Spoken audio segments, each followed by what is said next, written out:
सिंह का भव्य road show में उमड़ी समर्थकों की भारी भीड़। रोड शो में राजनाथ सिंह के साथ सीएम योगी आदित्यनाथ भी मौजूद।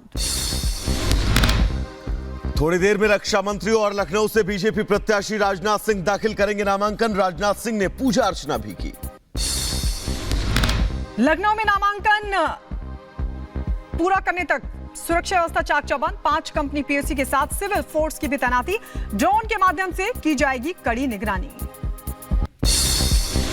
केंद्रीय मंत्री और अमेठी से लोकसभा उम्मीदवार स्मृति ईरानी आज दाखिल करेंगी नामांकन। नामांकन से पहले स्मृति ईरानी ने पूजा अर्चना की। अमित शाह का विपक्षी गठबंधन पर करारा प्रहार। कहा 10 साल से देश में मजबूत सरकार। एनडीए के पास, आपको बता दें, इंडी के पास कोई चेहरा नहीं, ये कहा अमित शाह ने। और साथ ही ये कहा कि विपक्ष किराना की दुकान चलाना चाहता है। अमित शाह ने किया जीत का दावा। कहा पीएम के नेतृत्व में मजबूत सरकार। सिर्फ पीएम के नेतृत्व में हो सकता है समुचित विकास।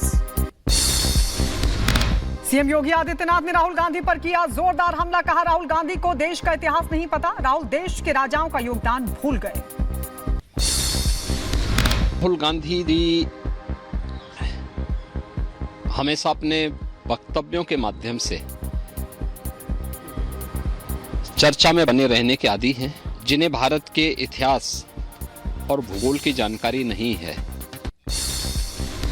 सीएम योगी ने राहुल गांधी को आड़े हाथ लिया। कहा राहुल ने खुद को एक्सीडेंटल हिंदू कहा। राहुल मुगलों के अत्याचार भूल चुके हैं। असम के चिरांग में सीएम हेमंता बिस्व शर्मा ने जनसभा को किया संबोधित। जनसभा के दौरान सीएम ने लोगों के साथ डांस भी किया और कहा कि असम में बहुत अच्छे तरीके से चुनाव हुए। 14 सीटों में से हम लगभग 13 सीटें जीतेंगे। बिहार के डिप्टी सीएम सम्राट चौधरी का तेजस्वी यादव पर हमला। कहा अपने उम्मीदवारों की जमानत बचाएं, बिहार से उनका सूपड़ा साफ हो जाएगा। अपने उम्मीदवारों का जमानत तो बचाए, राजद के लोग जमानत बचाने का काम करिए ना। सूपड़ा साफ नहीं, जमानत सभी सीटों पे समाप्त हो जाए। सीएम पुष्कर सिंह धामी ने विपक्ष पर साधा निशाना और कहा कि गठबंधन अपने परिवार और अस्तित्व बचाने के लिए है, देश के लिए नहीं है। गठबंधन है वो कोई सरकार बनाने के लिए नहीं है, वो केवल अपने परिवारों का और अपना अस्तित्व बचाने के लिए है। यूपी के एटा में सांसद राजवीर सिंह ने अनोखे अंदाज में मांगा वोट। कहा 10 साल में कोई गलती हुई हो तो उसकी सजा मोदी जी को मत देना। बढ़ चढ़कर वोट करने की अपील भी की है। जम्मू कश्मीर के उधमपुर में सेना का सर्च ऑपरेशन दूसरे दिन भी लगातार जारी। जम्मू कश्मीर पुलिस ने 2 लोगों को पूछताछ के लिए बुलाया। आतंकियों को पनाह देने के आरोप में लिया गया हिरासत में। जम्मू कश्मीर के रामबन में सड़क पर आई मिट्टी। मलबा आने के कारण जम्मू श्रीनगर नेशनल हाईवे फिलहाल बाधित। जम्मू कश्मीर के बारामूला में लैंडस्लाइड। एक व्यक्ति के जख्मी होने की खबर। लैंडस्लाइड के कारण सड़क पर आया मलबा हटाने का काम लगातार जारी। नोएडा में भी सड़क पर 4 लड़कियों के साथ लड़ाई। सोशल मीडिया पर वीडियो वायरल। पुलिस ने चारों को चेतावनी देकर छोड़ा। उत्तराखंड में लक्सर रेलवे स्टेशन पर बाल बाल बची यात्री की जान। पैर फिसलने से प्लेटफॉर्म के बीच फंसा यात्री। सुरक्षा कर्मी ने बचाई जान। बंगाल के कोलकाता में आग का तांडव। एक गोदाम में लगी आग। कड़ी मशक्कत के बाद आग पर काबू पाया गया। कोलकाता में गोदाम में आग लगने के बाद हड़कंप। उत्तर प्रदेश के देवरिया में ट्रक में अचानक से लगी भीषण आग। आग देखकर लोगों में मची अफरा तफरी। कड़ी मशक्कत के बाद दमकल कर्मियों ने आग पर पाया काबू। छत्तीसगढ़ के बेमेतरा में हुई दुर्घटना में मरने वालों की संख्या बढ़ी। हादसे में 9 लोगों की मौत जबकि 22 लोग घायल। दिल्ली के प्रगति मैदान टनल में हुआ हादसा। बाइक फिसलने से एक पुलिसकर्मी की मौत। घटना का सीसीटीवी फुटेज आया सामने। पुलिस घटना की कर रही है जांच। और उत्तर प्रदेश के हाथरस में रोडवेज बस को रोककर उसकी छत पर युवकों ने किया डांस। घंटों तक लगा रहा जाम। युवकों का वीडियो वायरल।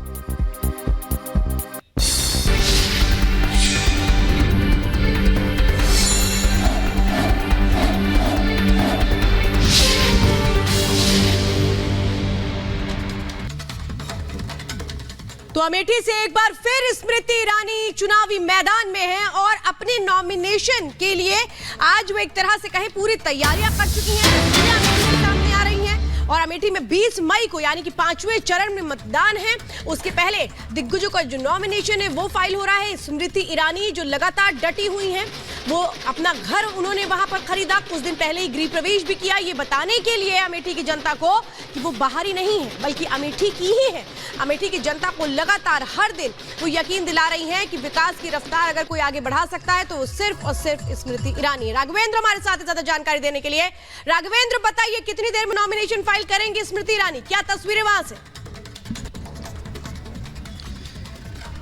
देखिए यहाँ जो तस्वीरें हैं वो बहुत ही ऊर्जा से भरी हुई हैं। यहाँ पर मैं देखिए इसमें भारतीय जनता पार्टी जो गौरीगंज जो कार्यालय है भाजपा का वहाँ पर मौजूद हूँ। वहाँ पर देखिए रोड शो के लिए 2 भव्य रथ तैयार किए गए हैं जिसमें भारतीय जनता पार्टी जो महत्वपूर्ण नेता हैं वह रहेंगे। एक रथ में स्मृति ईरानी रहेंगी और मध्य प्रदेश के मुख्यमंत्री मोहन यादव जो कि भारतीय जनता पार्टी कार्यालय पहुँच चुके हैं। अभी कुछ ही मिनटों बाद यह रोड शो यहाँ से शुरू हो जाएगा और कलेक्ट्रेट तक जाएगा जहाँ पर उनको नामांकन दाखिल करना है। तीसरी बार स्मृति ईरानी नामांकन दाखिल करेंगी। अमेठी में उन्होंने 2014 में पहली बार राहुल गांधी को टक्कर दिया था, लेकिन कुछ वोटों से वो हार गई थी और राहुल गांधी यहां से जीत गए थे। लेकिन दूसरी बार 2019 में उन्होंने राहुल गांधी को हरा दिया और अब तीसरी बार स्मृति ईरानी यहां से ताल ठोक रही हैं। तो आप देखिए यहां का जो माहौल है वह इस समय पूरी तरह से जश्न और संस्कृति में डूबा हुआ है। अलग अलग जगहों में नृत्य हो रहा है, ढोल नगाड़े बज रहे हैं, शंखनाद हो रहा है, कार्यकर्ताओं के अंदर जबरदस्त जोश है। यहाँ पर कार्यकर्ता भी इकट्ठा हुए हैं, 3 रथ तैयार किए गए हैं आप देखिए। और स्मृति ईरानी के जो पति हैं वह भी यहाँ पर आ चुके हैं, साथ में ही हैं, लेकिन चूंकि भारी भीड़ है, भीड़ के वजह से उन तक पहुँचना अभी मुश्किल हो रहा है। लेकिन जो माहौल है वह बहुत जबरदस्त है, एकदम जोश से लोग भरे हुए हैं। आगे एक डीजे लगा हुआ है और उसी डीजे में देखिए ये जो रथ है, इसी रथ में देखिए मोहन यादव, ये देखिए तस्वीरें, और यहाँ देखिए ये स्मृति ईरानी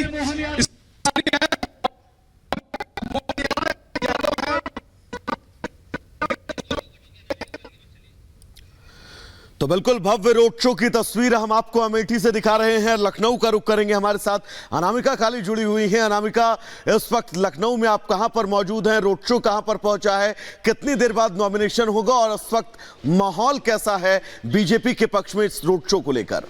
अनामिका, देखिए लखनऊ की सड़कों पर आज सिर्फ और सिर्फ आपको भगवा झंडा और कमल का फूल दिखाई देगा। हजरतगंज के इलाके को मैं क्रॉस कर रही हूँ और आगे परिवर्तन चौक है। परिवर्तन के चौक के बिल्कुल सिर्फ 300 मीटर आगे कलेक्ट्रेट कार्यालय है जहाँ पे राजनाथ सिंह को पहुंचना है। और जो तस्वीर देख रहे हैं आप, ये राजनाथ सिंह के उसी काफिले की है जिसमें आगे और पीछे हर तरफ आपको बीजेपी के कार्यकर्ता ही दिखेंगे। आसान भाषा में, आसान शब्दों में कहें तो आज पूरा लखनऊ सड़कों पर उतर आया है, क्योंकि हजरतगंज जिसको लखनऊ का दिल कहा जाता है, आज यहाँ पर पैर रखने की जगह भी नहीं है।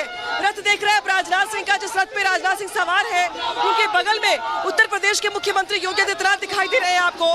साथ में दोनों डेप्यूटी सीएम उत्तराखंड के मुख्यमंत्री पुष्कर सिंह धामी नजर आ रहे हैं आपको। यानी कि एक बार फिर से राजनाथ सिंह ने जिस तरीके से यहाँ पर नामांकन भर रहे हैं, और आज जानकारी ये भी है कि राजनाथ सिंह ने हमेशा की तरह इस बार भी मुहूर्त को लेकर के यहाँ पर तय किया है और उस मुहूर्त में ही नामांकन होना है। इसी को लेकर के जो कार्यक्रम है उसके हिसाब से आगे बढ़ाया जा रहा है। और जिस तरीके से ढोल नगाड़े की थाप पर कार्यकर्ता ऊर्जा से भरपूर है। बड़ी बात यहाँ पर राजनाथ सिंह को यहाँ पर हिंदू हो चाहे मुस्लिम हो चाहे सिख या ईसाई, लखनऊ में हर का वोट मिलता रहा है। इस बार भी कुछ ऐसा ही लगता है कि दरअसल बीजेपी का ये प्रयास है कि इस बार जो जीत का आंकड़ा है, जो जीत का मार्जिन हो, वो पहले से ज्यादा हो। लिहाजा इस बार ये कहा जा रहा है कि जिस तरीके से 2014 में 2 लाख के आंकड़े से जीत हासिल हुई थी, 2019 में 3,75,000 के आंकड़े से जीत हासिल हुई थी, 2024 में यह आंकड़ा 5 लाख के पार पहुंचे। लिहाजा यहाँ पर शक्ति प्रदर्शन के साथ साथ एक तरीके से पूरे लखनऊ को सड़कों पर उतारा गया है राजनाथ सिंह के यहाँ पे रोड शो के लिए। राजनाथ सिंह लोगों से अभिवादन कर रहे हैं। और अगर कार्यकाल की बात की जाए तो राजनाथ सिंह ने लखनऊ को बहुत कुछ दिया भी है।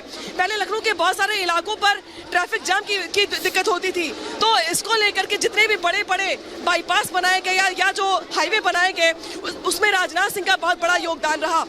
और शायद यही वजह है कि राजनाथ सिंह, जो कि उत्तर प्रदेश के मुख्यमंत्री भी रहे हैं, उन्हें इस बात का अंदाजा है कि कहां पर क्या दिक्कत है, लखनऊ को किस चीज की जरूरत है, लखनऊ के लोग समझते क्या है, चाहते क्या है, कैसा काम चाहते हैं। इसी वजह से राजनाथ सिंह को यहां से हर बार यहां की जनता ने चुनाव जिताकर भारी मतों से संसद में भेजा है। लेकिन इस बार चूंकि तीसरी बार नामांकन भर रहे हैं, तो जीत की हैट्रिक कैसे लगेगी, कितने की लगेगी, कितने मार्जिन से लगेगी, ये बहुत सारे सवाल हैं जिनके जवाब में आज ये रोड शो किया जा रहा है। और रोड शो के जरिए यहाँ पर जो बीजेपी के तमाम दिग्गज नेता, इनको देख पा रहे हैं आप। और एक तरीके से बीजेपी के लिए ये सीट पारंपरिक सीट भी रही है, लिहाजा ये सीट बीजेपी के लिए प्रतिष्ठा की सीट भी है। अटल बिहारी वाजपेयी से लेकर लालजी टंडन जी से लेकर राजनाथ सिंह, सबने इस लीगेसी को लेकर आगे बढ़ाया है। लिहाजा प्रतिष्ठा दांव इस लिहाज से भी लगी हुई है कि ये जो बीजेपी के लिए सीट है, अब वो कितनी इस बार मुफीद साबित होती है। आप लोग बताइए, कहाँ से आए आप लोग? कहाँ से आए हैं आप लोग? कानपुर से। कानपुर से आए हैं? जी। रोड शो में शामिल होने कानपुर से आए मैडम, राजनाथ सिंह को जिताने भारी मतों से जिताएंगे। 400 पार कराएंगे, 400 पार कराएंगे। मोदी की सरकार 400 पार। भारतीय जनता पार्टी आपकी बार 5 लाख पार, 400 पार, 5 लाख पार, आपकी 5 लाख पार, राजनाथ सिंह 5 लाख पार। यहाँ पे अब की बार 400 पार और अब की बार 5 लाख पार। जैसा मैं पहले भी कह रही थी कि इस बार राजनाथ सिंह की ओर से जो दावा किया गया, वो कहा गया है कि लखनऊ से इस बार 5 लाख के मार्जिन से जीत हासिल करने का लेकर प्रयास है। और देखिए, इसी तरीके से कुछ लखनऊ की सड़कों पे आपको हर जगह फूल बिखरे हुए दिखाई देंगे और बीजेपी के झंडे के साथ आपको ये पूरे के पूरे आज इलाके जहाँ पे आपको तिल रखने की जगह भी नहीं मिलेगी, क्योंकि आज की ओर से जो दो प्रत्याशी हैं, राजनाथ सिंह के साथ आज कौशल किशोर का भी नामांकन होना है, जो कि मोहनलालगंज सीट से सांसद रहे हैं कई बार और केंद्रीय मंत्री भी रहे हैं, इस बार भी चुनावी मैदान में है। तो दोनों ही जो नेता है बीजेपी के, उनका नामांकन होने वाला है कुछ देर के बाद। और राजनाथ सिंह जो कि रक्षा मंत्री हैं देश के, लखनऊ के, उत्तर प्रदेश के मुख्यमंत्री भी रहे हैं, तो इस लिहाज से ये सीट भी उनके लिए महत्वपूर्ण है और ये जीत बीजेपी की महत्वपूर्ण है। शायद यही वजह कि मुख्यमंत्री ने आज खुद कमान संभाल ली है और माइक पर वो खुद लोगों से अपील कर रहे हैं कि लोग कैसे चले, किस तरीके से आगे बढ़े, रोड का डाइवर्जन कैसे किया जाए, ट्रैफिक पुलिस कैसे काम करे। आज खुद मुख्यमंत्री ने कमान संभाल ली है। आराम